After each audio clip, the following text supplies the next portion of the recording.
नमस्कार, मैं हूं आपके साथ शुभम मिश्रा और आप देख रहे हैं वीके न्यूज यूपी। 26 जनवरी जहां एक तरफ पूरा देश राष्ट्रीय पर्व गणतंत्र दिवस का जश्न मना रहा था, तो वहीं दूसरी तरफ ट्रैक्टर रैली की आड़ में राजधानी दिल्ली में किसानों के भेष में इतने दिनों से छिपे उपद्रवियों का असली चेहरा भी सामने आ रहा था।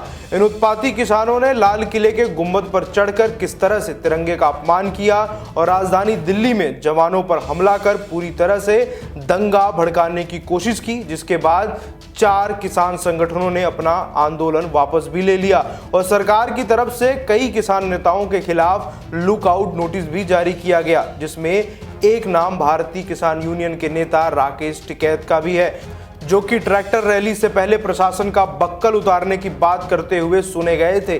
लेकिन जब पुलिस ने धरने स्थल पर दस्तक दी तो राकेश टिकैत की आंखों से आंसू निकल पड़े और किसानों को रोकने के लिए कह दिया कि फांसी लगा लेंगे लेकिन आंदोलन खत्म नहीं करेंगे। जिसके बाद से किसान आंदोलन ने एक और मोड़ ले लिया है और अब इसी बीच इसी मोड़ पर राकेश टिकैत के साथ उनके बड़े भाई नरेश टिकैत के नेतृत्व और भविष्य को लेकर भी कई सवाल उठ रहे हैं। बता दें कि किसानों के मसीहा कहे जाने वाले चौधरी महेंद्र सिंह टिकैत के दोनों बेटे राकेश और नरेश पर यह आरोप लगने लगे हैं कि ये दोनों पिता की विरासत को निभाने में सफल नहीं हो पाए हैं। ऐसा इसलिए क्योंकि एक जमाना था जब चौधरी महेंद्र सिंह टिकैत का नाम ही काफी हुआ करता था लाखों की संख्या में किसानों को जमा करने के लिए। उनके नाम से ही किसानों के अंदर आत्मविश्वास भर जाता था, सत्ता से टकराने का जज्बा मिल जाता था।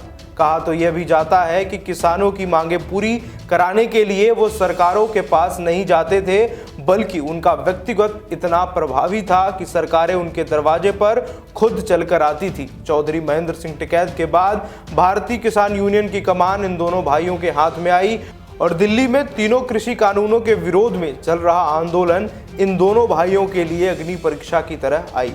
दिल्ली के बॉर्डर्स पर जिस तरह से अभी किसान धरना डाले हुए हैं, ऐसा ही कुछ 1988 में भी हुआ था, जब किसानों का नेतृत्व महेंद्र सिंह टिकैत कर रहे थे। उस समय भी करीब 5 लाख किसानों ने इंडिया गेट से लेकर विजय चौक तक डेरा डाल दिया था। 7 दिन तक चले इस आंदोलन में ना ही किसी प्रकार की हिंसा हुई थी और ना ही तिरंगे का अपमान हुआ था। नेतृत्व की पकड़ की वजह से किसानों की जीत भी हुई थी। लेकिन अब जब राकेश और नरेश टिकैत उस पदवी पर हैं जहां कभी उनके पिता हुआ करते थे, तब इन दोनों के नेतृत्व में वो सब कुछ हुआ जो देश को शर्मसार कर गया और पाकिस्तान जैसे देश जो आंखों में आंखें मिलाकर बात करने के लायक तक नहीं है, ऐसे देशों ने भी इस घटना पर देश का मजाक उड़ाया।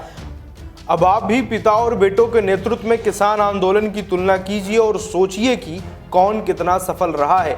ऐसा करने पर आपको जरूर ही जमीन आसमान का अंतर नजर आएगा और सवाल उठेंगे कि आंदोलन की आड़ में लाल किले समेत दिल्ली के अलग अलग जगहों पर जो हिंसा हुई उसका जिम्मेदार आखिर कौन है। प्रशासन का बक्कल उतार देने की धमकी देने वाले राकेश टिकैत क्या ले पाएंगे इसकी जिम्मेदारी? अगर नहीं तो ये सबसे बड़ी विफलता है दिल्ली में किसान आंदोलन का सरदार बन बैठे नरेश और राकेश टिकैत की, कि कैसे उन्हीं के लोगों ने उनकी ही बात नहीं मानी और वो क्या ही नेता जिसकी बात उसके पक्ष के ही लोग ना सुने। आपकी क्या राय है इस पूरी खबर को लेकर हमें कमेंट बॉक्स में जाकर जरूर बताएं और उत्तर प्रदेश से जुड़ी हर एक खबर को देखने के लिए अभी सब्सक्राइब करें वीके न्यूज यूपी। धन्यवाद।